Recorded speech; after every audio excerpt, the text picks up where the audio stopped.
baseball yo kuliko TMT the money team olwokuba bakusasula kati ye dressing code eyo buli woji falling away ku dressing code eyo obeera penalized eyo discipline kati okugenda omwezi okugwako jukira bakunotinga eyo oluusi ne bakusala akasente tebagamba bajja kugamba ani lwaki wayambadde white ate tuli mu bbulu ffenna ti ate kochi bikoze bitya ate teyakaze nti okay bajja kuwuliriza ensonga yo bakuleke mu bbulu yo baba bakuyambye naye eri banotingi kati yo dressing code time management bajja gamba training ya 9:30 for 10 tutuuka 9:30 buli omwali n'okubanga aweddeyo training etandika ssaawa 4 gwotuuse ssaawa 4 bwe banaaba bakuyambye bajja kukkiriza obeere involved bwe banaaba tebakuyambye ojja ssanga wasibe gwoddeyo wasibe nga gate nzigale eyingira mu training eyinga mu facility ya gondi ya club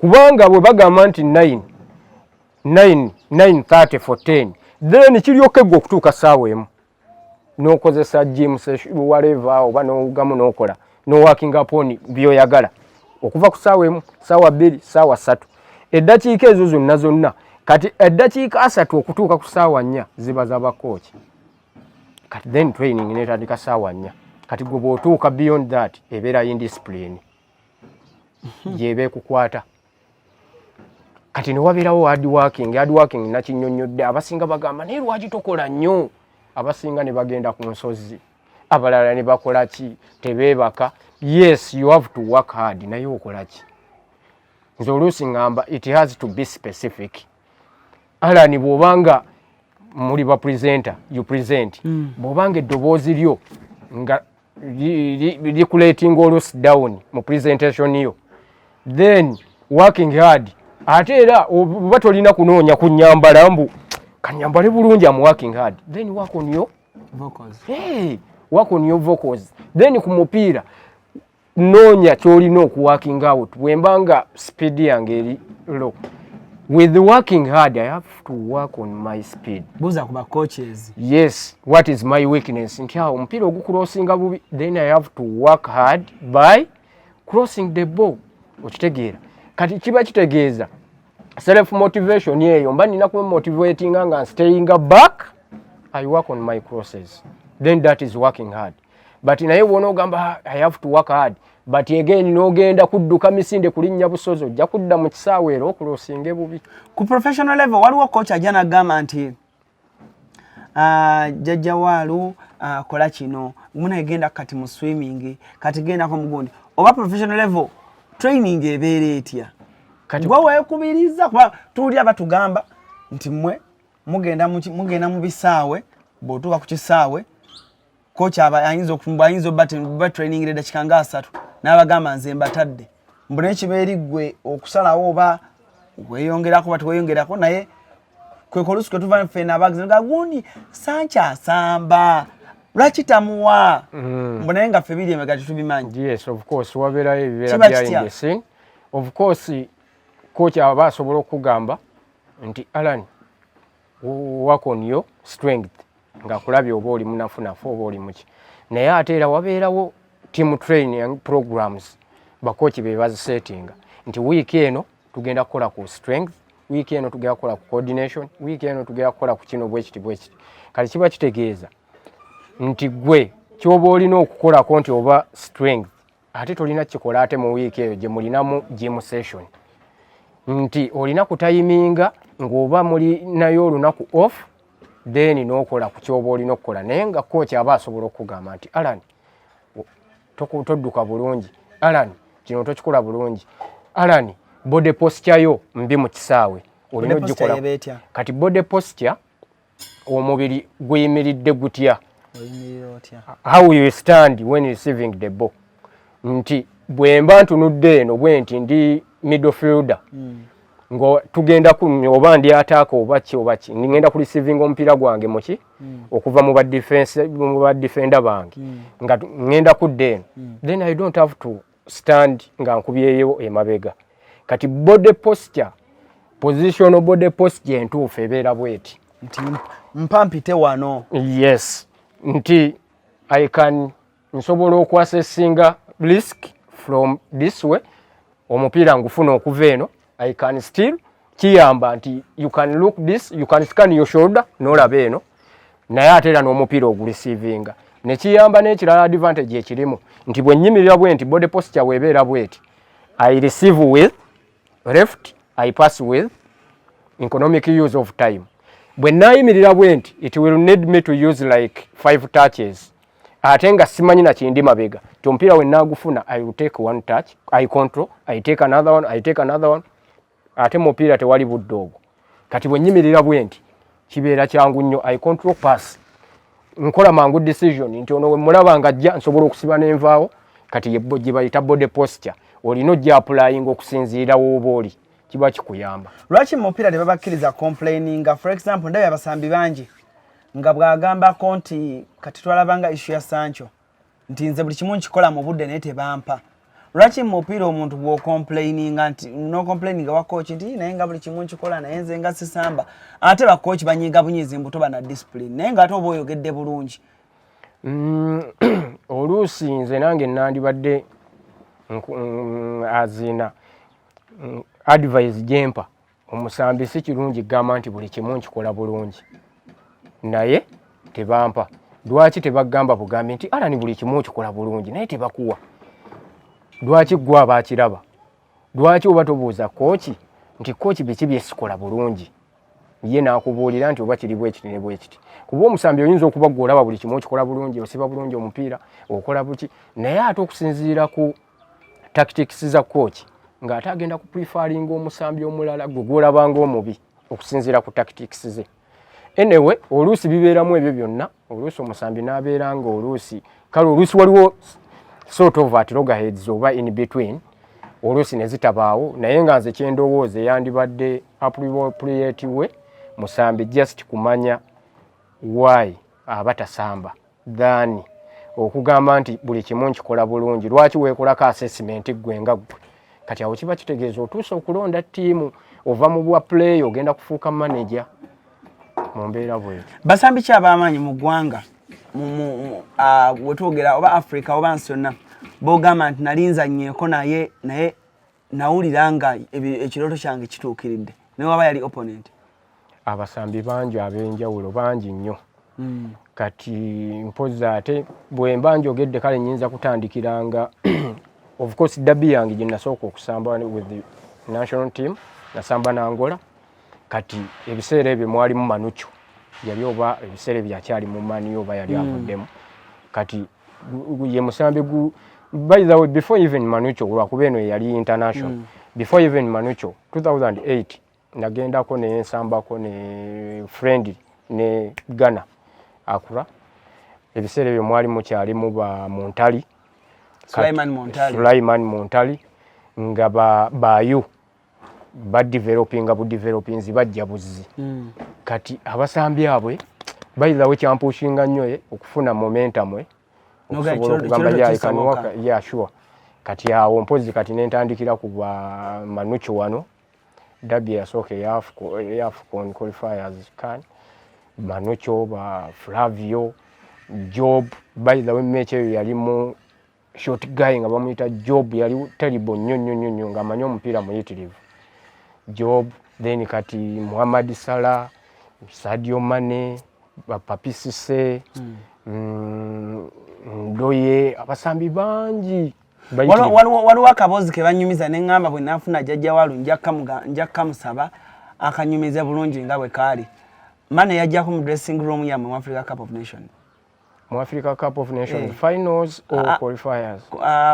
Akoni kuyanyumiza yali ngamba nti Mane engeri y'abasambi gye beeyagaliza ku Africa nagamba ne yajjako ngaze okubuuza ku Onyango mu dressing room yammwe. No, anyway situation oluusi it depends situation ky'omupiira guwedde kuba ate omupiira oguba tegunnaggwa omusambi tasobola kujjeyo. Kati omupiira oguba guwedde ate oluusi waliwo situations z'otasobola kulaba wabula ate situation gye nzijukira Mane yawa omujozi yaguwa Muhammad Salah aguwa Ibrahim Sekajja yeyo situation gye nzijukira Mane yawa Salah omujozi agwe Ibrahim Sekajja kuba baliko bombe mu Red Bull yes ogwa Liverpool agwe Ibrahim Sekajja Salaye yaguleeta osambyeko n'abasambi ki ab'amaanyi mu ttiimu y'emu nga si ba Uganda sirina basambi b'amaanyi b'amanya mpozi kyenyinza okugamba nti omusambi ate gwe naliko naye mu training session y'emu yali bamuyita batya wa Benin omotoyosi wamuwulirako ojja munoonyerezaako bamuyita omotoyosi yalina mungi yali strong nga si mubi nnyo nga mulungi yali striker wa gundi namusanga Sweden eyo mu gundi wali ogenze ku trials nali ngenze ku trials 2012 kati ne musanga eyo mu training session musambi kimu abo ba international superstars wali ofunyeko obuzibu okudefendinga bonna kuba ennamba gye nasambanga bangi sijja gamba bonna naye bangi ennamba gye nasambanga ennamba enzibu ennyo nti ebiseera ebisinga waba wayitayo ba dangerous ki bakola bye baagala babeera speed kati waliwo gwe nasookera ddala ofeesinga eyali omuzibu ennyo yali oyo Job yali w'amaanyi nnyo era Bobby yamundaalikirawo nga nga wabulayo like 4 days prior Bobby Williamson coach nga ne bwe tuba twesanze mu korido nga tutambula waza Job it's your job guy bamuyita Job naye nga ngamba waza Job it is your job whenever nga buli musanga mu korido ne bwe musanga waza you have to take care Job yakola ebintu teyankola bintu teyankola bintu yes tutalina naye yo omusomesa yali amweraliikiridde the guy is good Job mulungi ojja munoonyaako ojja mulaba Job sala speed sala yayitako ewuwo sala of course sala mukutte emirundi mingi twefesinze emirundi mingi sala mane nga tonagenda wala nnyo abazanyi abo babiri betubatuberetwate sala ne mane gwe wabafeesingako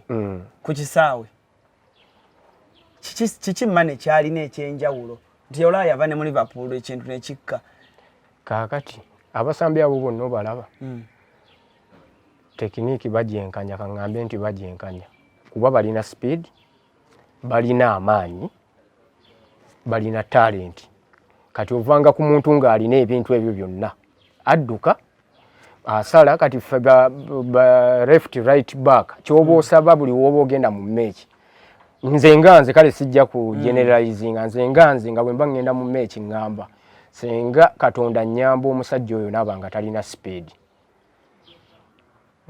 speed mbwadduke with the power n'okusala ebyo byo biri manageable nga binnyanguyira nnyo kuba omuntu bwe tubeera wano nga nsinga speed nga nkimanyi mu maakinzi n'omupiira ne gugwa emabega wange n'akyuka bw'ati mba sikyamukutte naye nkimanyi bw'aba asala busazi nga talina speed ne bw'aba nsazi we have coverage tujja mmusanga naye adduka nga nze mmanyi nti nina speed nga ngamba naye senga mpitako kati ate anziririra atalina speed automatically baba bamuyiseeko naye kati nga ngamba nnyo senga taba na speed kati abasambi abo bombi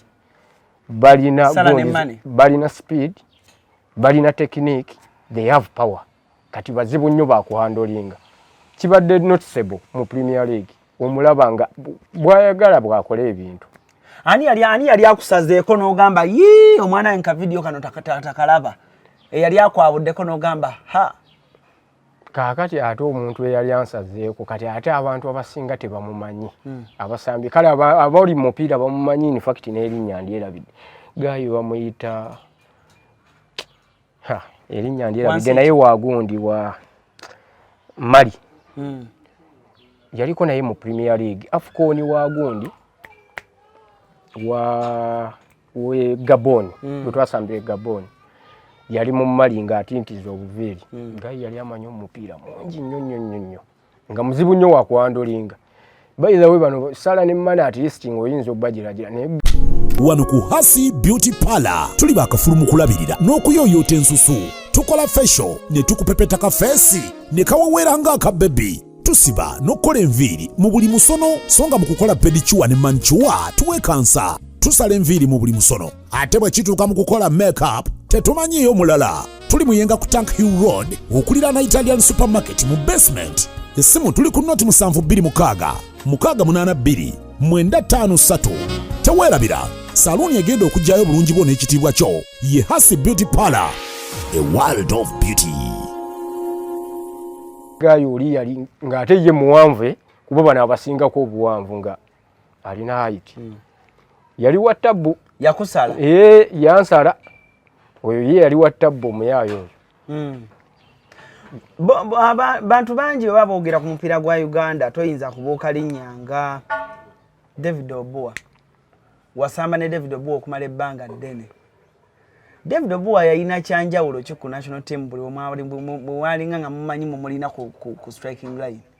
Nze kye ngamba nti buli tiimu yandibaddenga n'omusambi gw'omanyi nti anytime any minute ateeba. Kati Obuwa ye musambi gwe twali tulina ku tiimu ng'omanyi nti time yonna ateeba. Time yonna obaddi alina okunywesa eggoolo. Kati Obuwa yalina scoring touch nga ye aba alina okuteeba nga of course ne technical abilities ze nga omuntu yenna asobola okukwata omupiira n'asala nga bwe mujja maaso aba mulungi nnyo. Either agenda kuba at least holding omupiira mu maaso eyo nga bwe mujja tiimu ewummula. Kati ate ne kibeera nti mu holding omupiira ogwo era kigenda kuyamba okukozinga set pieces kuba modern football ebiseera ebisinga decidingibwa by set pieces kuba space tezikyalimu nti ogabe oyise mutugire muteebe set pieces.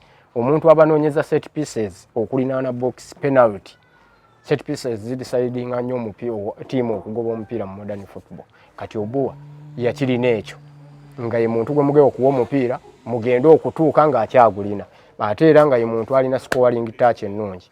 Yali musambi w'amaanyi nnyo. Onyango kati ate Onyango ng'oyinza n'okufulumako ko mu ggoolo balaza mu kisaawe n'ogendako mu ttoyi n'ogamba bannaye kanzije kanveeko mu short call ng'oli shuwa nnyo omukulu gy'ali. Yali w'amaanyi nnyo nga ye muntu gw'obeera shuwa nti at least niwe tunaba tetuteebye guggwa 0-0. Guggwa 0-0 nga buli kimu akirina dives biki long balls crosses avaayo. Kati ffenga naawe obeera mugumu.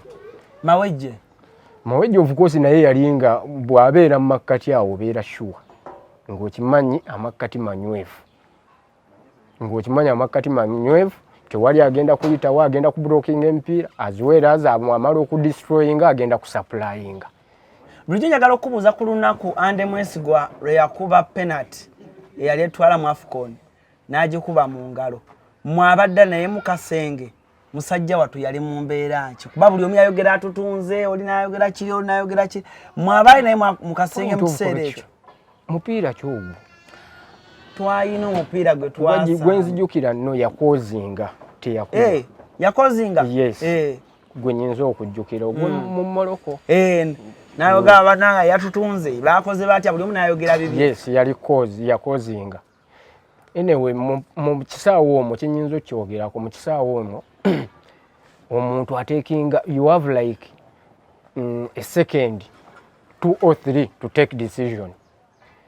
Kati omuntu aba atekinze decision tosobola munenya nnyo. Abasinga eno ebweru twogera nnyo nti alani abadde alina kukola bwati lwakuba nti olina time okwasesinga ekintu ekigenda mu maaso nti ate gwe abantu bonna obalaba nti alani bw'obeera wano alani you can be a coach without even qualifications nti lwansonga omuntu abeera wano oba olaba buli kimu nti abasambi abo bonna ogera balaba nti agenda okubeera n'omupiira wali olaba atalina kyova olaba bagamba nti lwaki teyakoze kino naye okyogera after ye nga amaze kukola ki lwaki bwe babadde bagenda omuwa omupiira tewagambye bw'ogufuna guwe oli naye nawe oyogera amaze okukola ki kukikola nti kati and decision gye yakola gye yali alina okukola ye obwongo si gye yali alina okukola naye obwongo kye bwakola ki kati sisobola kukimunenyeza nnyo nti lwaki yakikola ekyo kuba obeera ne seconds ntono nnyo okukola decision kati then decision gye yakola ye gye yasalawo kati just twali tetulina kukola ki of course bw'okola ekintu nga kikostinga timu olumwa gwe ng'omusambi naye ate osobola kubeera healed ne abantu abakumakuma kati then we babeera nga ate baleeta bulesi criticisms then kibeera worse on your side. Owulira otya nga tiimu eyiseewo mugenda mu Africa Cup kweri omusambi asambira national team nga tagenda nko ku Africa Cup of Nations kiwulirika kitya era omulundi ogwasooka mwawulira mutya kyali kya moment eyo ebeera etya era bwe mutuukayo biki bye mulaba ebyenjawulo ebitabeera mu tournament oba oli awo ze musamba kati nsuubira buli musambi yenna yandibadde ayagala nnyo okusamba ku Africa Cup of Nations buli musambi yenna dreaming okusamba omupiira nga professional yandibadde ayagala nnyo okusamba ku finals eza Cup of Nations kati nganze nze ssanyu lye nafuna lyali lyanjawulo era sirina ssanyu ddala of course amasanyu mangi naye sirina ssanyu ddala liyinza kusinga 2016 qualification yeyo nti ate jjukira nze naliko mu ligimu eyalemererwa ku 2012 of course abo bayibula we baali tayalingira nesroy kati then fene tusigala nga tukyapushinga of course ne tufuna gundi zaawo ne tulema era emirundi mingi awo nga tulema paka 2016 kati essanyu lye twafuna nga tulina kyoyinza tugamba eggwanga nga lyaffe kati ate ekyokusanyuka nti nyambye ttiimu qualifying ekyo nakyo kiri awo naye ate n'okumakinga ttiimu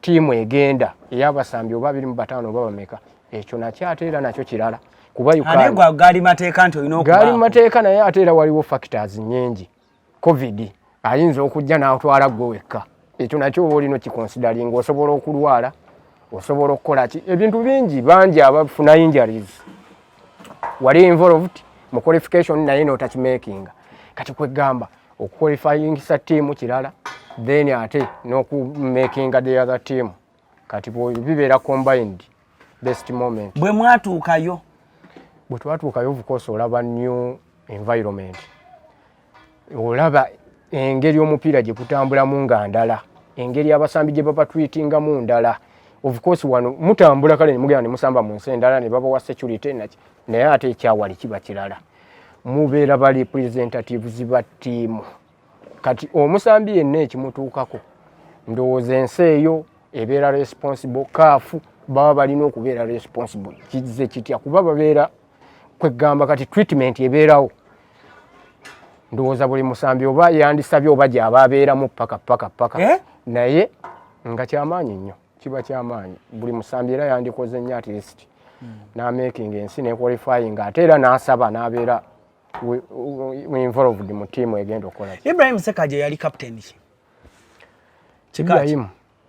Ibrahim yali mu abasoma Bible onoonya Ibrahim yakola biki mu gundi naye nga kyemmanyi Ibrahim ye bbanga lye namala naye yali musambi mulungi ye nga ye ate era yali leader kubanga ebiseera ebisinga kapiteeni olina okuba leader oba olina okuba leader kuba bangi bibawa obwa kapiteeni naye nga tebalinamu leadership skills kati ekyo nakyo kyanjawulo omuntu okubanga kapiteeni naye ate ng'alina ne leadership skills omuntu asobola okukumaakuma abantu okitegeera kuba okuliidinga kwanjawulo ne kumanaginga okumanaginga ebiseera ebisinga kuba kudirectinga Alan kola kino kola buti naye leadership how can you influence someone to do something nga tomulagidde wabula n'agamba bugambi Alan oyo njagala nnyo engeri gye yeeyisaamu n'entandika okukola nga ggwe then that is leadership kati ye yali Ibula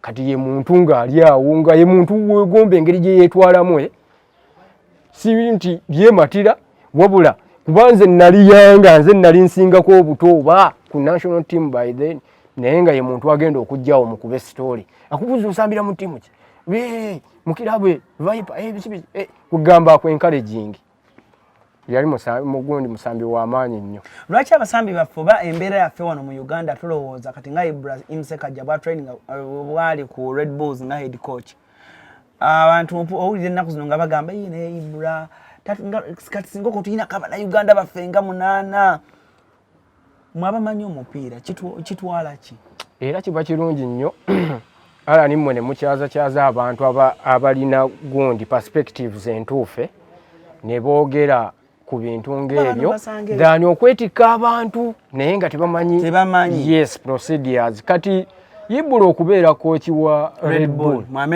mu America tekimukakatako okutwala buli musambi wa mupiira ali mu liigi wano gw'omanyi nti mulungi. Tiimu zibeera nti kalanyokero kano kalungi nnyo. Tiimu zibeera ne structures.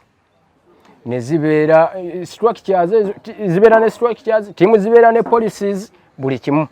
Kati structures ne zibanga bazigoberera bo balemera ku kintu kyabwe. Nti kati eno recruitment gundi management. Nti kati coach bw'anaaba yeetaaga omusambi tajja gamba ninayo omusambi e Uganda bamuyita bwati. However asobola okuyinfluencinga gundi eyo naye ate era talina decision.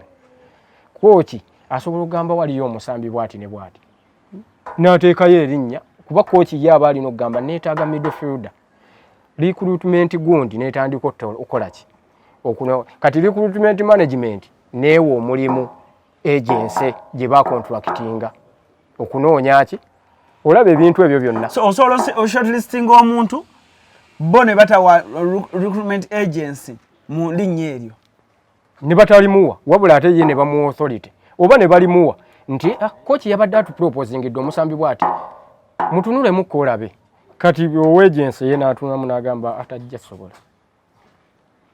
Olaba bwe bitambula tajja sobola kanoonyeeko Asia ekitegeeza ku okusinziira ku goals zaffe n'objectives ali mu liigi ki Ugandan League n'agitunulwamukko n'alaba nga tajja sobola ku competitions ze tulimu tajja kusobola kufiitinga mugundi. Kati mmwe abali eno Ibula ali mu ki mu America Red Bulls naye nga capacity y'okurecruiting omusambi eri limited ku percentage bweti. Kati abantu balina okumanya ebintu ebyo nti teams zibeera ne structures ate zonna zibeera functional.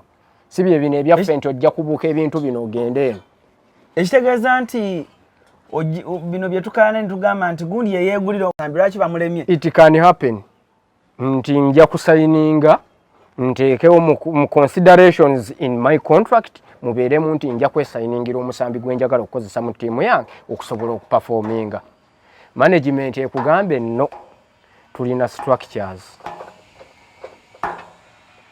Gamba recruitment management ejja kukwasa omulimu agency gye twacontracting okutunoonyeza abasambi.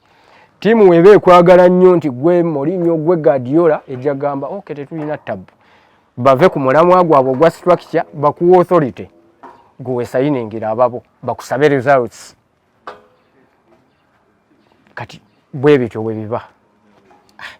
Kitegeeza ebintu bizibu ddala ku professional level si byangu kuba namwe baba batugambanga bajjajja Walu basamba bafuna sente nnyingi naye tebasobola kunoonako yadde bannaabwe babatwale mu ezo ttiimu nabo basambe. Kati kooki bw'aba batasobola kati ate gwe omusambi kibeera waasi lwa nsonga bajja kugamba tukutwala osome obwejenti anti omupiira gukulemye osamba kati olabika oyagala kudda mu ejensi gundi programs. Jajja Walu tosobola beera ku ttiimu n'ogamba nti bane tulinayo alanyokera asamba bulungi coach mulabeko. You can osobola okigamba coach kyekiri kye nagambye nga ne coach bw'asobola okugamba recruitment manager naawe osobola okugamba coach nagamba ojja kumpa ku video clips ze akulage tayagala kumanya ayinza okuba akwagala nnyo akulage nti kube bangi betuproposingidde oluusi bu tiimu bwe tubaddemu nagamba nja mulaba we tunaaba tutuuse okurecruitinga then tujja laba naye ate oluusi ne batuuka okurecruitinga mu same position naye n'olaba nga baleese musambi mulala ate tomulemereko togenda mmulemerako otya gwani wekibuuzo kiri we kijja okujjira okitegeera mu mbeera bwetyo. In fact awo kirina we kigendamukko ne muyono wenkugambidde nti oba oyagala kusoma oyagala kusoma bwegensi. In fact amatiimu zikatingana ddala agawano galina okuintroducinga nnyo succession gundi planning nti abasambi bano babategeka omusambi aleme kumala ate agenda okusoma bu coaching ate agenda okusoma byonna yembeera eyo etunyigiriza nti ogenda okumala okusamba omupiira ate n'olyoka ogenda mu coaching embeera ng'ekukoleza eki. Naye with succession planning nsuubira omusambi Alani amatiimu nali Albania wakyogeddeko ng'oŋŋamba mubadde abasambi bakola batya nali Albania naye ttiimu nga ekola ki ejja negamba nti Alani anaatera okulitayalinga ne bakutuuza awo oba ne psychologist oba ani yenna eni n'atandika okubuuza nti kati gw'olaba bw'omala omupiira ogera kukola ki bw'omala omupiira osobola okukola ki kati oba okusinziira ku neeyisa gy'obadde weeyisamu nga balaba tosobola bwa coaching kati bw'amala okubuuzaamu n'alaba wa w'osobola okugwa then training and development ne zitandikirawo mu process nga tonnaba kulitaya because Albania eri mu continent ki Eastern Europe kati eyo mu Albania bw'omaze ebbanga ng'osambirayo like osaba obutuuze anyway simanyi gundi yaabwe constitution bw'egamba naye anyway nsuubira oyinza obusaba naye I'm not sure naye nsuubira Premier League clubs oba championship oba mu Bungereza oba Italy oba Spain oba Germany tewafunako call up yonna no era bwe nave Albania by the way nali just nfunye opportunity ya kugenda ate kusambira Monolovia era nako kali awo bwonna buli awo ezo nazo nsi ziri awo mu Eastern Europe buli awo bwerinaanye Monolovia Macedonia Serbia buli awo ye area yemu awo Serbia si ewali gundi Sepoya Serbia alabika yaliyoko yes ziri awo abatulaba abalungi comment section nkulu nnyo okuteekawo ekibuuzo nze kyoteekawo Jaja Walu mukwano gwange munoonya n'abanga ate akikuddiramu Jaja Walu nga tumaliza programu yaffe y'olunaku luno olwaleero omupiira gwa Uganda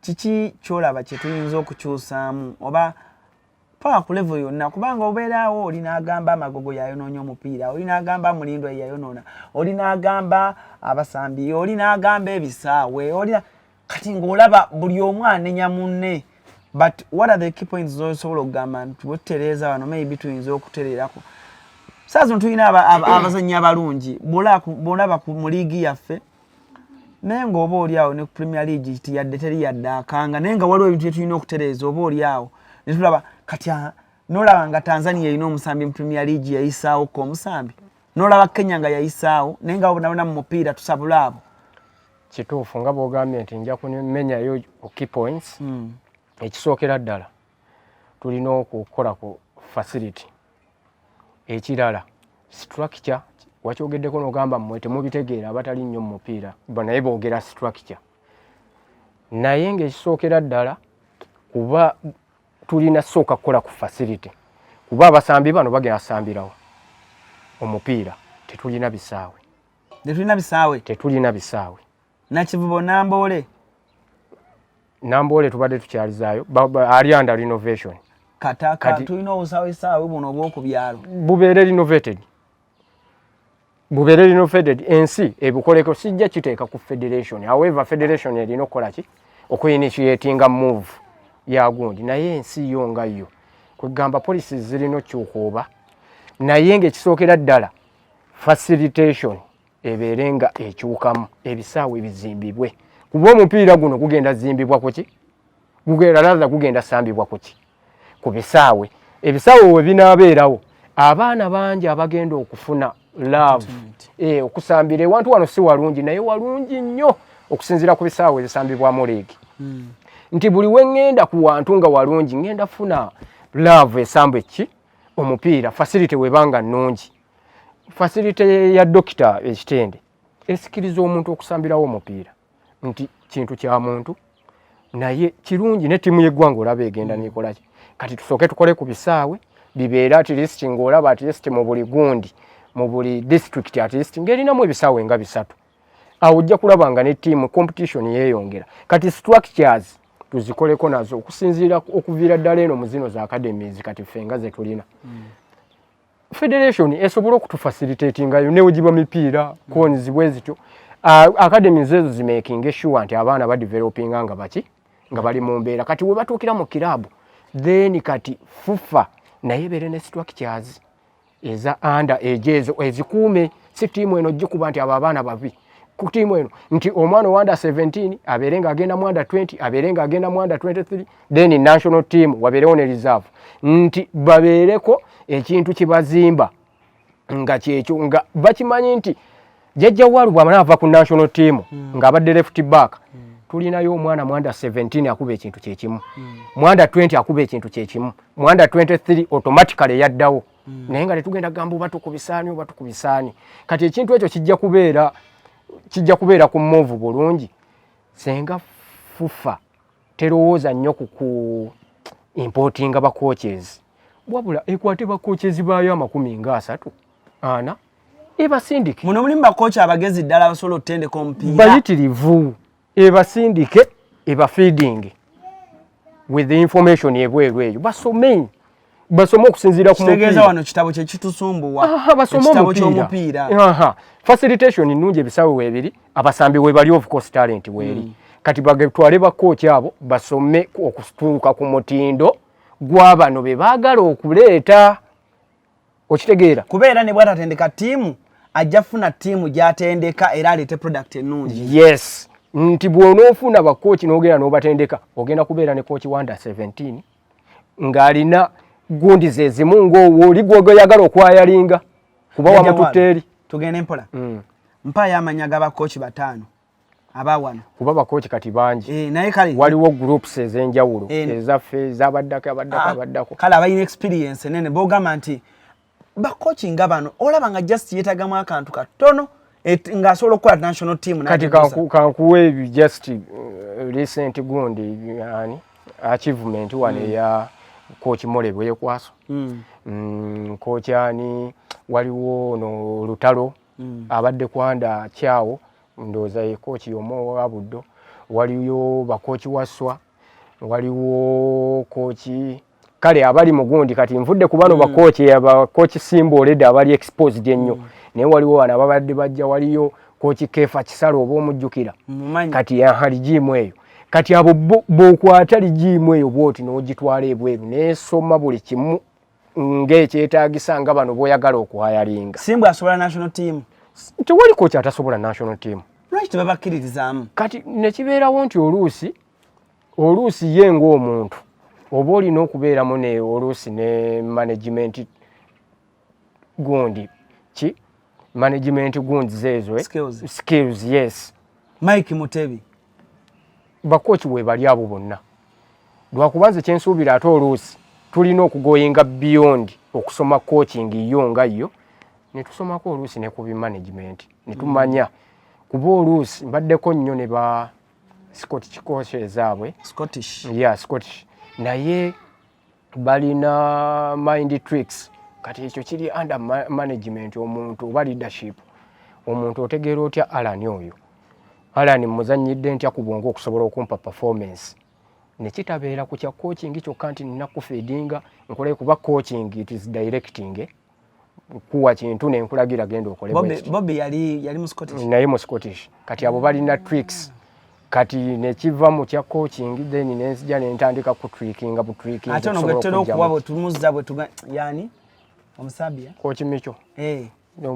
ogambye yani omusabia wamwerabira coach Micho ngaaludde nnyo wano coach Micho bannange yategeera nnyo muna Uganda coach Micho kati alinga muna Uganda si Serunjoji Jaja ali musabia naye musajja musazisazi ali joking nnyo waliwo kintu kyenaagala okubuuza era nakyo kyekubeemu ku bibuuzo ebisembayo ojja tunyonyola ku nsi yonna ne Uganda national team bye bayita ku national team babasasula musaala oba babawaayo bu commission era ku nsi yonna ku level zonna kiba kita ku national team kati sijja kwogerera nsi ndala wabula ate nja kwogerera kweno gye nali mbaddekokko ebeera commission ate commission oyo taba signed for just abala after performance kasimo nti bwe mumala performinga then ng'okolaki ng'osiimibwa kuba oba representinga nsi however ensi naye eba erina okufaako kuba naawe oba ogikolaki oba ogirepresentinga kati kaba kasiimo ene performance yonna great performance oba performance bulungi then n'osiimibwa naye nga nsuubira omusambi mu national team newe yandibadde taperformance bulungi yandibadde asiimibwa lwa nsonga aba arepresentinze ensi yes wagenda ku national team ng'obanja nga tobanja of course kati osobola okuvaawo ku national team nga tobanja twasigala tubanja banjayokko naye mubuleka ne mubugamba nti obwo katubuleke engeri sobola bulemerako nnyo lwa nsonga tebwali nti oba mwalina contract nti oba mwali mu kuteesa ne musayininga wansi tebiriko kuteesa ate muteesa ki ne fufa ekimanyi kati national team si ne fufa kakati national team ate tugera sayininga nayo contract buli musambi nawe Alan osobola okera kumacha n'okuba training no representing kati lwaki oba osayininga nayo contract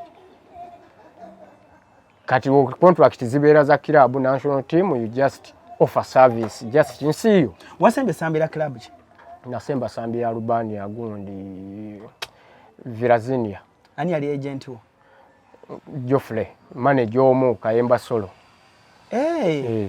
Solo nga ina abasambi bangi alaka agent mulungi Solo agent mulungi nnyo era nyambye nnyo ne muka academy wane eno marketing manager mulamba by the nga tumaliriza tuogere ku academy yo bagiyita batya academy bagiyita Waza Soccer Elite esangibwa Nabbingera we trainingira ku Trinity College oyina abana ameka nina abaana kati nyinza okuba mpeza abaana 30 kuva ku myaka 5 paka ku myaka 15 twayagala sooka komaawo lwansonga twagala nnyo ku managing ekya PHV so yagala kukuza abaana bo twagala tukuza abaana abo obatwala wanga bavudde wonga kati abaana abo bwe tufuna abaana abo objectives zaffe ziri bweziti bwe tufuna abaana abo ne tubabangula bulungi nnyo nolaba omwana nga mulungi kisookera ddala kyetunoonyerezaako omwana asoma bw'aba asoma nga gyali aliwo eroofu omuzadde we asobola okumanaginga okusasula school fees gundi tumulekayo naye bw'aba tasobola then tugezaako mufunira basaries naye ekyo kijjanga omwana alina okuba nga yeefaako sijja kukukwata nkutwale St Mary's nga tugenda kukola ki kuperforminga kuba twagala ebintu ebyo byombi bitambule bulungi nti mba nina okutwala at least mu ssomero wona osobola okubeera involved mu competition as well as nga bw'osoma mu biseera by'okusoma oba managing oti kati mu biseera by'okusoma of course tusobola yes tetuggalawo tubeera weekends tulina gundi designed gundi training programs during school time to training over the weekend ate Saturday oluusi ebeera left out ate nange oluusi ku weekend mba nsoma ndi kundejje wano kati nsoma human resource management kati kiba kitegeeza nange Saturday eyo tulinga abagifisa however eri included mu program eyo naye tusinga training Sunday kuba Sunday bonna babeerawo kitwala kyokuleeta omwana wange kati omwana ebiseera bisinga tukubuulira ebiddako procedures ng'omwana tumaze mukolako assessment kuba ogenda tugamba omwana wange musambi wa mupiira ebisipisi naye nga tosobola naggumutuma mu ngalo n'agutuusa nga agukutte mu ngalo imagine kati tusooka ne tulaba capability ye then ne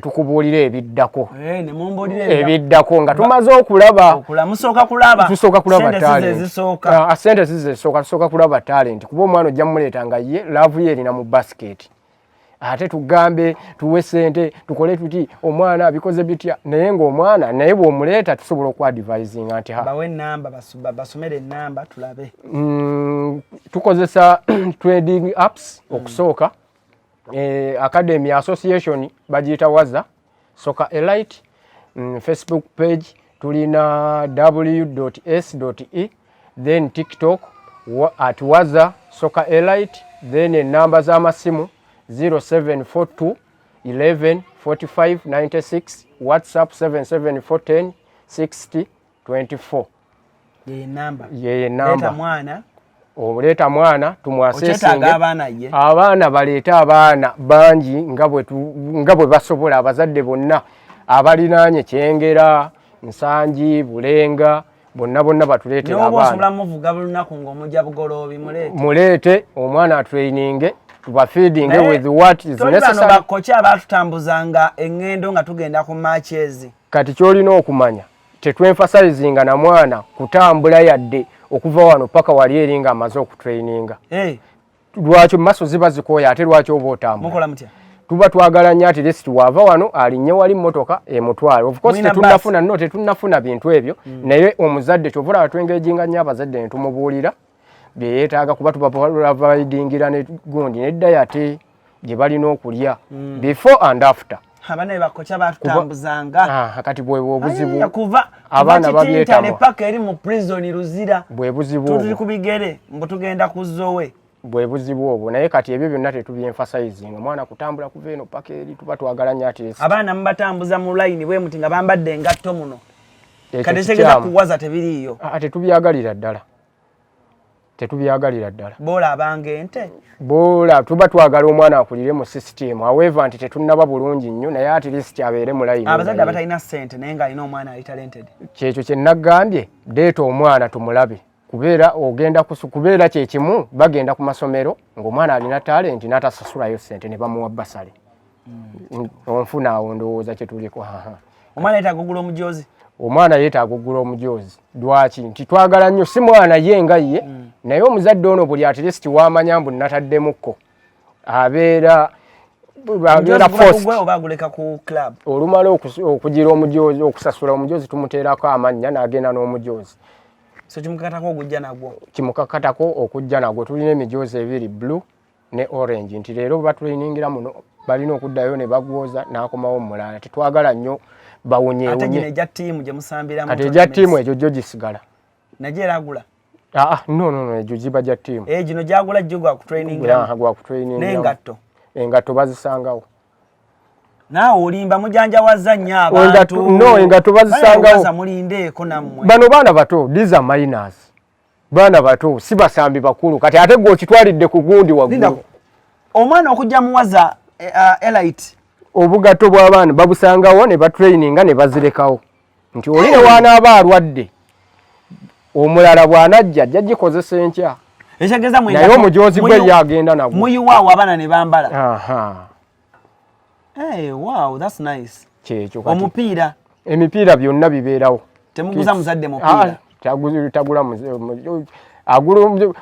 anyway, ekintu kino nabadde saga kinnyonnyola nnyo nga sinnalaba talent ya mwanjo vula wanagambe twagala nnyo. Nayanja nambuziza butonotono kubanga abazadde babeereyo bamu mu academy ba coach batamizza abaana abazadde emipiira. Bannange emipiira weegiri. Ne basaba stocks, ne basaba obugwa bw'engatto, ne basaba engatto, ne basaba shinigadi, ne basaba emijoozi. Kati emijoozi egyo tujagala nnyo abazadde ne bagigula kubana yajja mu emphasizing omujoozi gukuume bibu webiri. Tebazigula abazadde. Koni.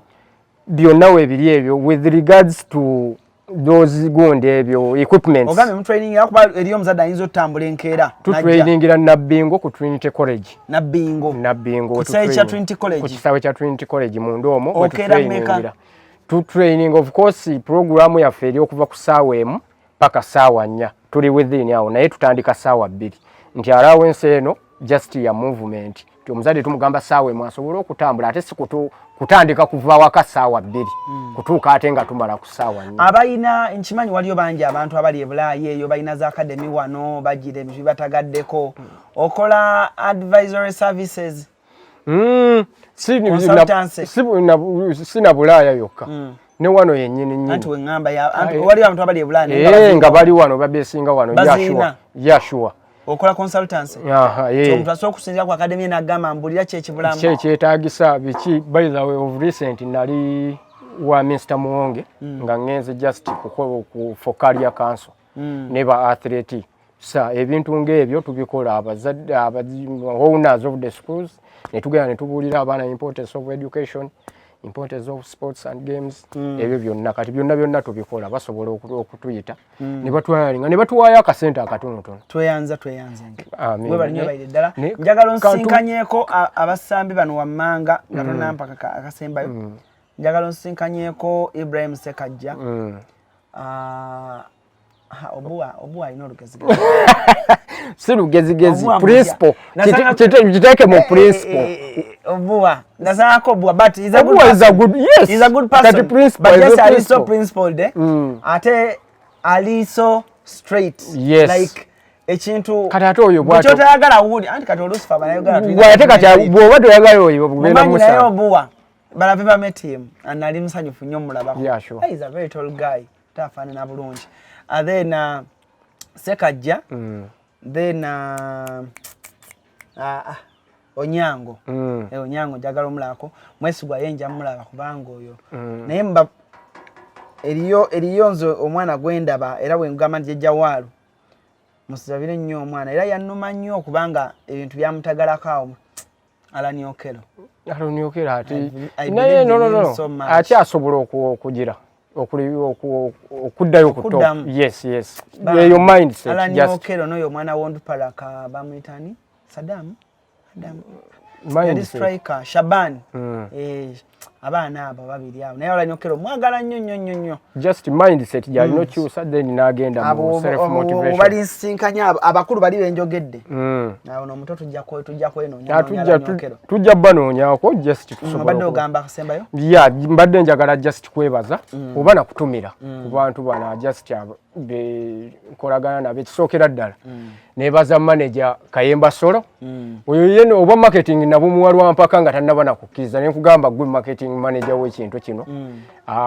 Baddewo ku lwange nga nkyali musambi ampa advice buli kimu era mwebaliza ddala abeere nga akyabeerawo Mukama Katonda amuyambe. Simanyi kye ndi musasula oba olumu mngenda ne ngamba oba nze ndibeera manager w'amafaage nga tetumanyi nenebaza omukulu bamuyita Fred director wa Miracles kindergarten eriawo omukulu oyo yampaddeyo ne mannequin obozi mannequin ze batera okukozesa ze dummies olusi free kicks yampaddeyo mannequin ezo era ngenda zikima nenebaza omukulu Eddie Serunjoji yeita Eddie Kigera ali Bungereza oyo omukulu yasooka okungulira emipiira 10 nangamba tandika ekintu emipiira gijjo njikuwadde nampayo coins awe 200 nengamba kakati abimpadde mbitunde kinaalabika kitya naye ekintu ekyo yakipuusinga nnyo Eddie Serunjoji Eddie Kigere nkwebaza nenebaza abazadde waliwo omuzadde omu bamuyita Saddam Haji Saddam alina butabani bwe bubiri oyo naye yambeerangako nnyo nangamba ekintu kitandika ddi abatabani bange babano Seeka Saddam nawe nkwebaza Seeka Amiri yakuwa abaana yampa abaana n'abaleeta era abaana we bali batraininga n'abazadde abalala bonna abaleesa abaana mwongere mutuleetera abaana tubabangule. Wow. Amen. Yoyo coach Jaja Walu kati waguumula. Naguumula omupiira kati ndi coach. Toguddira. Naguddira mu department endala. Kale sagala kubanga ate nsuka kwano nakola. Nkoze ne Kim Sharif Hogan tubera ku kamera okulaba nga ate tukuweereza bulungi nnyo. Program eno kansuubire tebadde ya comedy, tebadde ya entertainment, ebadde ya sports.